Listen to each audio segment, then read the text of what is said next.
Dear students, स्वागत है आपका अपने यूट्यूब चैनल पर।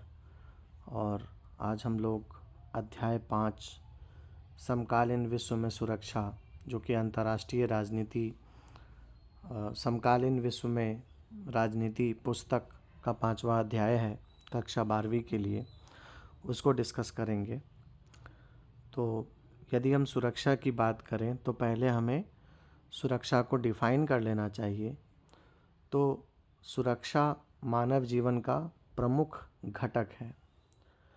अपने नागरिकों की सुरक्षा के विषय पर विश्व के लगभग सभी देशों की चिंता एक समान है।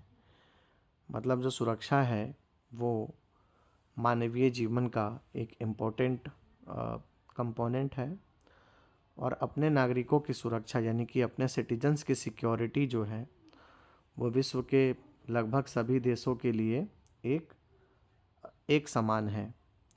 सुरक्षा का अर्थ है मानव जीवन में व्याप्त खतरों को दूर करना, ताकि मनुष्य शांतिपूर्ण जीवन यापन कर सके। अब सुरक्षा की धारणाएं देख लेते हैं। ये वाला जो डायग्राम है ये काफ़ी महत्वपूर्ण है। इस डायग्राम से हम पूरे सुरक्षा को समझ सकते हैं। अभी रिसेंटली सुरक्षा पर आधारित एक प्रश्न आया था 12th क्लास के लिए, प्री बोर्ड की जो परीक्षा हुई थी उसमें। तो सुरक्षा की दो धारणाएं होती है, एक पारंपरिक धारणा और दूसरी गैर पारंपरिक धारणा। तो पहले हम पारंपरिक धारणा की बात करेंगे, जिसमें बाहरी खतरा और आंतरिक खतरा है। पारंपरिक धारणा यानी कि ट्रेडिशनल सिक्योरिटी, एंड उसमें बाहरी खतरा यानी कि एक्सटर्नल थ्रेट और आंतरिक खतरा यानी कि इंटरनल थ्रेट। तो जो बाहरी खतरा है उसमें सैन्य हमला शामिल है, जनसंहार शामिल है, शक्ति संतुलन शामिल है, गठबंधन शामिल है, शस्त्रीकरण शामिल है।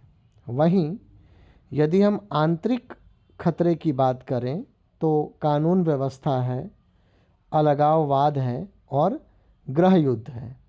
कानूनी व्यवस्था यानी कि लॉ एंड ऑर्डर, आतंकवाद यानी कि टेररिज्म, गृह युद्ध यानी कि सिविल वॉर। ये सब इंटरनल थ्रेट्स हैं सिक्योरिटी के। एक्सटर्नल थ्रेट की बात करें तो मिलिट्री अटैक, सैन्य हमला, जनसंहार, इंसर्जेंसी, शक्ति संतुलन, बैलेंस ऑफ पावर, गठबंधन, अलायंस, शस्त्रीकरण यानी कि आर्मामेंट। गैर पारंपरिक धारणा, नॉन ट्रेडिशनल सिक्योरिटी की अगर बात करें तो मानव की सुरक्षा यानी कि ह्यूमन सिक्योरिटी और विश्व की सुरक्षा यानी कि वर्ल्ड सिक्योरिटी। तो पहले हम मानव की सुरक्षा की बात करें तो व्यापक अर्थों में जो गैर परंपरागत स्रोत है उसमें भूख, महामारी और प्राकृतिक विपदा से सुरक्षा, यानी कि जो नॉन ट्रेडिशनल सिक्योरिटी थ्रेट है उसमें हंगर, पैंडेमिक और नेचुरल डिजास्टर्स से सुरक्षा की बात की गई है, सिक्योरिटी की बात की गई है। जबकि अगर हम विश्व की सुरक्षा की बात करें तो नवीन चुनौतियां यानी कि न्यू चैलेंजेस हैं, आतंकवाद, टेररिज्म, बीमारियां यानी कि डिजीजेस, जलवायु संकट से सुरक्षा शामिल है, यानी कि सिक्योरिटी, जलवायु संकट यानी कि क्लाइमेट चेंज से सिक्योरिटी इसमें सम्मिलित किया जाता है। बाहरी सुरक्षा की पारंपरिक अवधारणा की बात करें हम तो खतरे का स्रोत कोई दूसरा मुल्क होता है, यानी कि जब हम बाहरी खतरे की बात कर रहे हैं, एक्सटर्नल थ्रेट की बात कर रहे हैं, तो एक देश दूसरे देश के ऊपर अटैक कर सकता है, मुल्क होता है जो सैन्य हमले की धमकी देकर संप्रभुता यानी कि सॉवरेनिटी, स्वतंत्रता यानी कि इंडिपेंडेंस और क्षेत्रीय अखंडता यानी कि रीजनल ऑटोनॉमी जैसे किसी देश के केंद्रीय मूल्यों के लिए खतरा उत्पन्न करता है। उदाहरण से समझें तो भारत पाकिस्तान के उदाहरण से हम बेहतर तरीके से समझ पाएंगे। आप देखते हैं कि पाकिस्तानी स्पॉन्सर्ड जो टेररिज्म है वो बार बार भारत पर आतंकवादी हमला करता रहता है।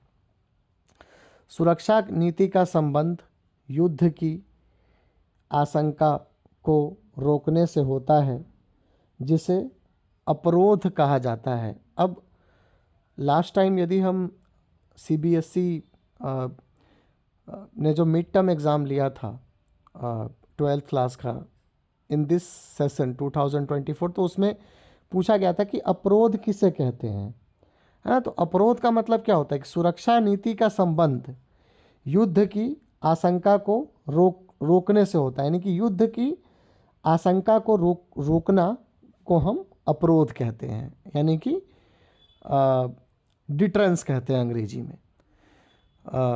देश शक्ति संतुलन अपने पक्ष में रखने के लिए सैन्य शक्ति के साथ आर्थिक व प्रौद्योगिकी ताकत बढ़ाने में लगे रहते हैं।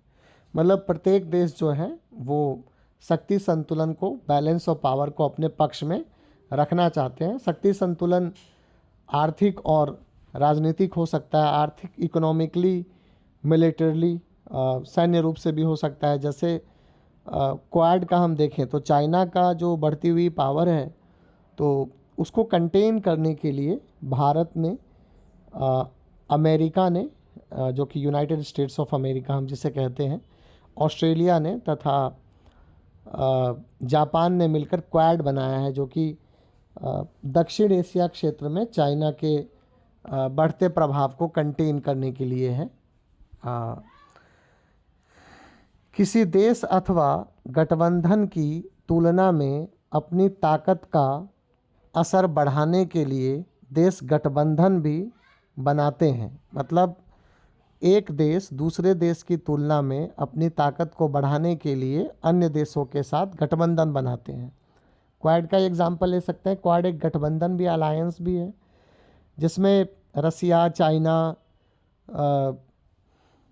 और नॉर्थ कोरिया के बढ़ते हुए प्रभाव को कंटेन करने के लिए जो अमेरिकी लेड क्वाड है उसने भारत, ऑस्ट्रेलिया, जापान तथा यूनाइटेड स्टेट्स ऑफ अमेरिका सम्मिलित है।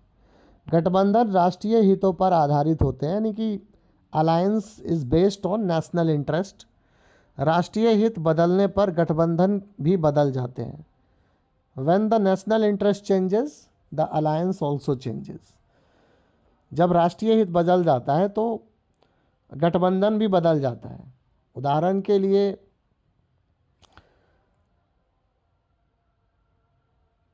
भारत का राष्ट्रीय हित अभी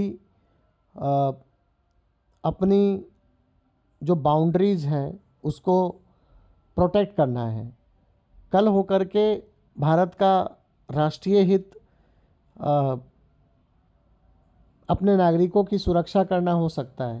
तो अभी भारत अमेरिका के साथ है, कल रूस के साथ भी हो सकता है, परसों चाइना के साथ भी हो सकता है। तो these things varies according to the situations। आंतरिक सुरक्षा की पारंपरिक अवधारणा, यानी कि इंटरनल सिक्योरिटी का जो ट्रेडिशनल कॉन्सेप्ट है वो कहता है कि इस अवधारणा में देश की आंतरिक शक्ति और कानून व्यवस्था मुख्य कारक होते हैं। यानी कि आंतरिक सुरक्षा की अगर हम बात करें, उसकी हम पारंपरिक धारणा की बात करें, तो इसमें किसी देश की आंतरिक शांति और कानून व्यवस्था, यानी कि इंटरनल पीस और लॉ एंड ऑर्डर प्रमुख फैक्टर्स होते हैं। एशिया एवं अफ्रीका के नव स्वतंत्र देशों के समक्ष आंतरिक सैन्य संघर्ष, अलगाववादी आंदोलन और गृह युद्ध की समस्याएं रही हैं।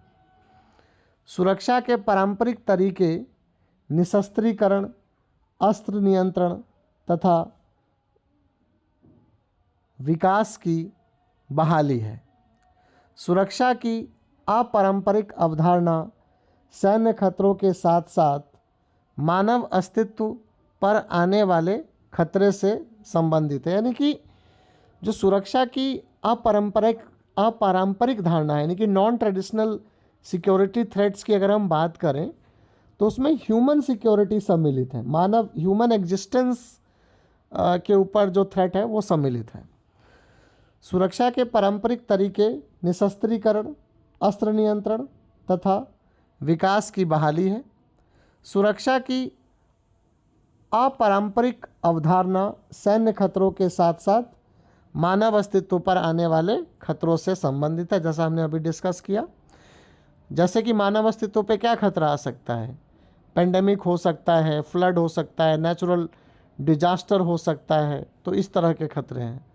सुरक्षा की अपारंपरिक अवधारणा के अंतर्गत मानवीय अस्तित्व पर चोट करने वाले व्यापक खतरों और आशंकाओं को शामिल किया जाता है, जैसे कि अकाल, महामारी, वैश्विक ताप वृद्धि, ग्लोबल वार्मिंग, आतंकवाद, टेररिज्म, महामारी यानी कि पेंडेमिक। सुरक्षा की अपारंपरिक अवधारणा के दो पक्ष हैं, मानवता की सुरक्षा और विश्व की सुरक्षा। There are two dimensions of non-traditional security threats. The first one is related to human security and another one related to world security.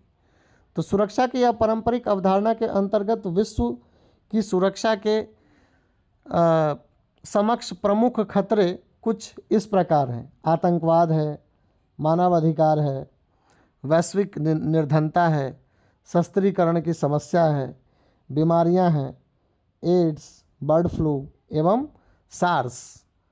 अभी अपने कोरोना वायरस का नाम सुना होगा, तो सार्स को हम क्या कहते हैं? सार्स को हम कहते हैं सीवियर एक्यूट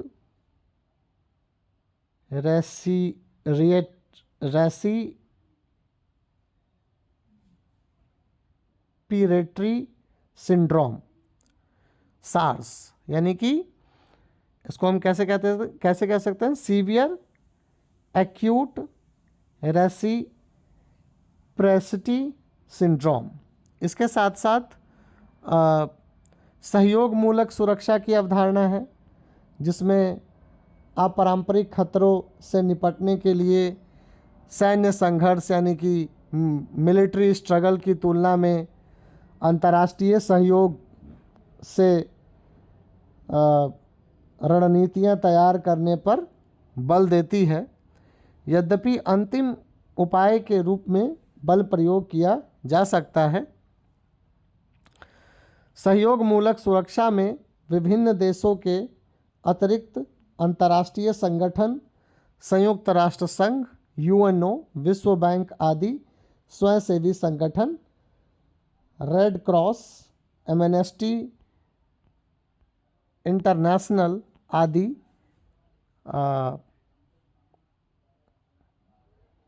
व्यावसायिक संगठन व प्रसिद्ध हस्तियां जैसे कि नेल्सन मंडेला, मदर टेरेसा, आंग सान सू की शामिल हो सकती हैं। भारत की सुरक्षा नीति के घटक यानी कि components of India's security policy, Bharat की सुरक्षा नीति के 4 प्रमुख घटक हैं। पहला, सैन्य क्षमता को मजबूत करना, यानी कि भारत अपनी जो मिलिट्री पावर है उसको स्ट्रेंथन करना चाहता है। अंदरूनी सुरक्षा को मजबूत करना, यानी कि इंटरनल सिक्योरिटी को स्ट्रांग बनाना। उसके साथ साथ अंतर्राष्ट्रीय संस्थाओं को मजबूत बनाना, मेकिंग इंटरनेशनल ऑर्गेनाइजेशंस स्ट्रॉन्गर। आर्थिक विकास करना, यानी कि इकोनॉमिक डेवलपमेंट सम्मिलित है। अब हम आतंकवाद की बात करें तो आतंकवाद से तात्पर्य क्रूर हिंसा के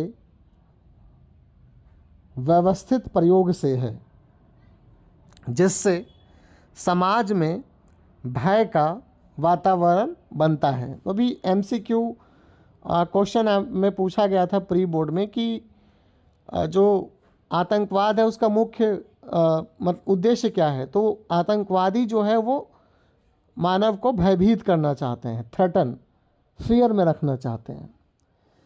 तो वो ये वाला ऑप्शन हमें टिक करना था, तो काफ़ी स्टूडेंट्स ने गलत मार्क किया है इसको। इसका उपयोग प्रभुसत्ता से राजनीतिक पार्टी के उद्देश्यों के अतिरिक्त कई अन्य उद्देश्यों के लिए किया जाता है। आतंक का एक व्यवस्थित प्रयोग प्रायः हिंसक विरोध रूप से दबाव के साधन के रूप में। अब हम हिंसात्मक कार्य जिनका उद्देश्य एक निश्चित आर्थिक, राजनीतिक और वैचारिक लक्ष्य के लिए भय, आतंक उत्पन्न करना तथा विदित रूपेण नागरिकों की सुरक्षा के लक्षित करना तथा उनकी अवहेलना करना है। अवैधानिक हिंसा तथा युद्ध का प्रयोग भी इसमें सम्मिलित है।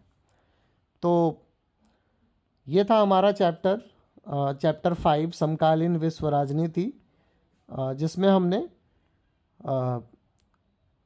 समकालीन विश्व में सुरक्षा को डिस्कस किया। यदि आपको हमारा इनिशिएटिव पसंद आता है तो आप हमारे चैनल को लाइक, शेयर और सब्सक्राइब करें।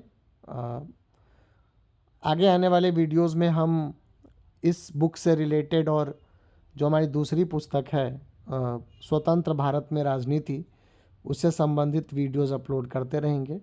धन्यवाद।